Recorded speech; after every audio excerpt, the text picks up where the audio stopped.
சந்தோஷமாய் மாறும்.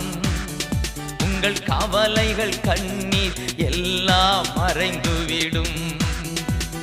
உங்கள் துக்கம் சந்தோஷமாய் மாறும். உங்கள் கவலைகள் கண்ணீர் எல்லாம் மறைந்துவிடும்.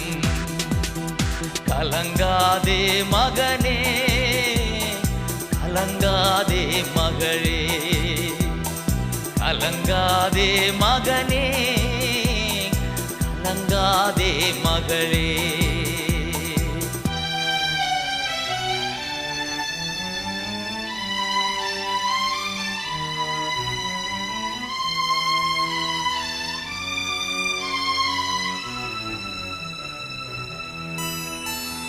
கடந்ததை நினைத்து கலங்காதே, நடந்ததை மறந்துவிடு.